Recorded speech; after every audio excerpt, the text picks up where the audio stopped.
net zéro ou zéro énergie, il faut avoir en tête le périmètre. On va parler d'un bâtiment qui va être conçu pour consommer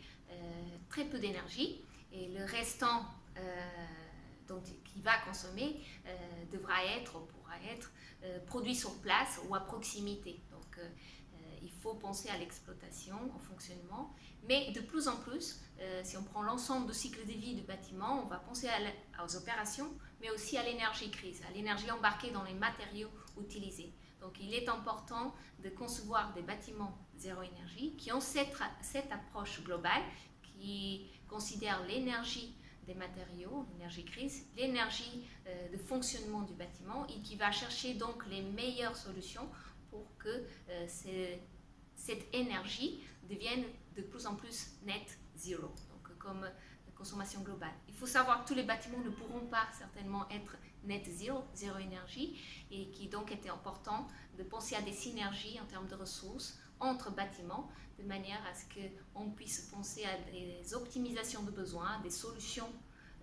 d'échange, de mutualisation de ressources entre ces mêmes bâtiments, et penser donc à ces net zero strategies, à ces stratégies de zéro énergie, zéro carbone,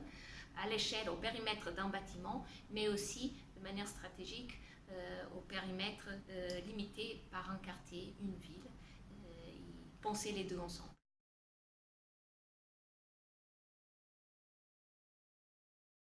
En termes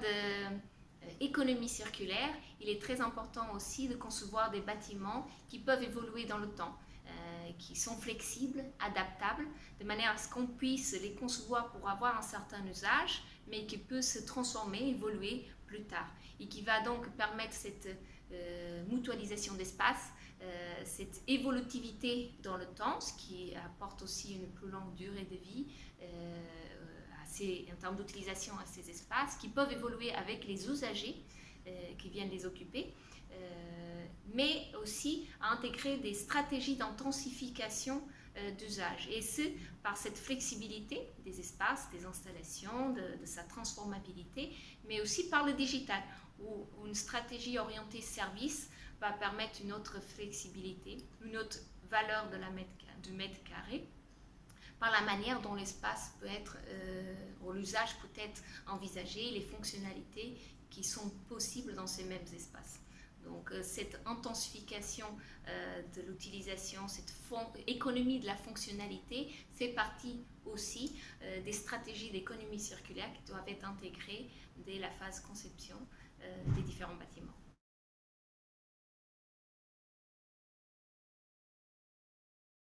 Dans les perspectives d'économie circulaire, il est important donc de concevoir ces bâtiments qui vont consommer de moins en moins de ressources, mais en ayant en tête aussi que le bâtiment aussi est une ressource. Et donc, on voit de plus en plus venir dans la conception de ces mêmes bâtiments des notions de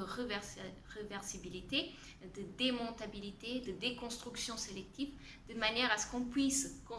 concevoir des bâtiments qui vont être démontables. Et donc, les matériaux qui avaient été embarqués dans sa construction ou rénovation